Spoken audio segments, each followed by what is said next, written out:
Assalamu alaikum student. My name is Rimsha Jahangir and today we will discuss about vacuum distillation.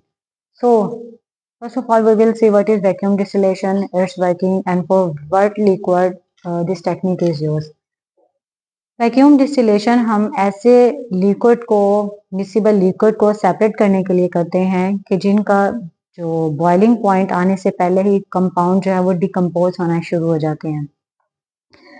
Let's suppose मैं कहती हूँ कि जो है ग्लाइसरीन है और ग्लिसरॉल है, इसका बॉइलिंग पॉइंट है 290 डिग्री सेंटीग्रेड। तो जब हम ऐसे लिक्विड को सेपरेट करने के लिए हीट करते हैं तो 290 डिग्री सेंटीग्रेड आने से पहले ही ये कंपाउंड जो है वो डिकम्पोज होने लग जाता है। ये कंपाउंड डिकम्पोज होना स्टार्ट हो जाता है। ये 290 डिग्री सेंटीग्रेड टेम्परेचर आने से पहले ही डिकम्पोज होना शुरू हो जाता है। तो ऐसे लिक्विड को सेपरेट करने के लिए हम क्या करते हैं, एक वैक्यूम पंप का यूज करते हैं। वैक्यूम पंप क्या करेगा, प्रेशर को रिड्यूस कर देता है, जिसकी वजह से क्या होगा, टेम्परेचर कम हो जाता है। एक रिलेशनशिप है T डायरेक्टली प्रोपोर्शनल है P कि जब प्रेशर इंक्रीज होगा तो क्या होगा, टेम्परेचर भी इंक्रीज हो जाएगा। डायरेक्ट रिलेशनशिप है ना। अब हमने क्या कहा कि जब टेम्परेचर इंक्रीज हुआ तो आपका जो कंपाउंड है बॉइलिंग पॉइंट आने से पहले ही डिस्ट्रॉय हो जाएगा। तो हमने क्या करना है कि उसका जो टेम्परेचर है हम उसको क्या कर देते हैं, कम कर देते हैं। उसका टेम्परेचर कैसे कम करेंगे, इस टेम्परेचर को कम करने के लिए क्या होगा कि अगर हम इस प्रेशर को कम कर दें तो क्या होगा, आपका जो टेम्परेचर है लिक्विड का वो भी क्या हो जाएगा, कम हो जाएगा।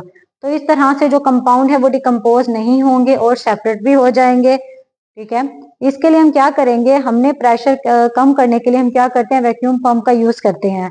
मैंने एग्जांपल दी कि लिक्विड है, ग्लाइसरीन है, ग्लिसरॉल है, इसको मैं सेपरेट करना चाह रही हूँ और ये 290 डिग्री सेंटीग्रेड का जो है बॉइलिंग पॉइंट है इसका, और 290 डिग्री सेंटीग्रेड आने से पहले ही क्या होता है, ये डिकम्पोज होना शुरू हो जाते हैं। तो ऐसे कंपाउंड को सेपरेट करने के लिए क्या करेंगे, हम इसका जो प्रेशर है वो है 170 mmHg है। अब मैंने इस कंपाउंड को सेपरेट करना है तो मैं क्या करूंगी, इसका जो टेम्परेचर है कम करने के लिए क्या करूंगी, इसका प्रेशर कम कर दूंगी। प्रेशर कम करूंगी, कितना कम करूंगी, मैं इस प्रेशर को 112 mmHg तक लेके आऊंगी। ठीक है, प्रेशर क्या कर दिया मैंने, इसका ये प्रेशर है, प्रेशर को मैंने क्या कर दिया, कम कर दिया। ठीक है, इतना कम कर दिया। जब प्रेशर कम किया, जब प्रेशर को कम कर दिया तो क्या होगा, टेम्परेचर भी कम हो जाएगा। तो जो इसका बॉइलिंग पॉइंट होता है वो 120 mmHg तक चला जाता है। इसका टेम्परेचर है वो भी कम हो गया। मैंने क्या कहा कि ये कंपाउंड था, इसको मैं सेपरेट करना चाह रही थी और ये क्या है, डिकम्पोज हो जाता है 290 डिग्री सेंटीग्रेड पे। तो मैंने तो इस कंपाउंड को सेपरेट करना है, तो क्या करना पड़ेगा कि इसका प्रेशर है 760 mmHg।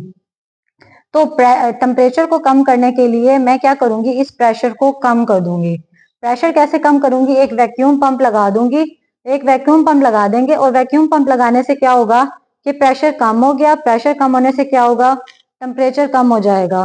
प्रेशर जो है वो 12 mmHg तक रह जाएगा।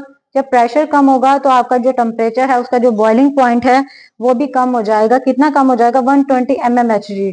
अब जो पहले इसका बॉइलिंग पॉइंट 290 था, अब कितना हो गया, 120 mmHg हो गया। अब क्या होगा कि मैंने इस लिक्विड को लिया हुआ था, अब मुझे 290 डिग्री सेंटीग्रेड टेम्परेचर नहीं चाहिए, अब मुझे 120 mmHg टेम्परेचर चाहिए इसको वेपर्स के अंदर कन्वर्ट करने के लिए। ठीक है, तो अब क्या है, वैक्यूम पंप लगा दिया। मैनोमीटर क्या करता है, प्रेशर को डिटेक्ट करता है। मैनोमीटर प्रेशर को डिटेक्ट करने के लिए हम लगाते हैं। वैक्यूम पंप क्या करेगा, प्रेशर को कम कर देगा। प्रेशर कम करने से क्या होगा, टेम्परेचर जो कि इन वेपर लिक्विड को वेपर में कन्वर्ट करने के लिए चाहिए था वो भी कम हो गया। अब कंपाउंड डिकम्पोज नहीं होगा। अब वो 120 अब वो 120 डिग्री सेंटीग्रेड के ऊपर, जो कि पहले क्या था 290 था, अब 120 डिग्री सेंटीग्रेड के ऊपर वेपर्स में कन्वर्ट हो जाएगा। वेपर्स क्या करेंगे, कंडेंसर में जाएंगे। कंडेंसर में जाने के बाद क्या होगा, ये लिक्विड में कन्वर्ट हो जाएंगे और यहाँ पर आपको जो आपका प्योर जो लिक्विड है ग्लिसरॉल है वो आपको हासिल हो जाएगा, वो ऑब्टेन हो जाएगा। इस तरह से हम ऐसे लिक्विड जिनका बॉइलिंग पॉइंट जो है आने से पहले ही कंपाउंड डिकम्पोज हो जाते हैं, हम उन सब्सटेंस की सेपरेशन के लिए वैक्यूम डिस्टिलेशन का प्रोसीजर यूज करते हैं। Thank you doctor.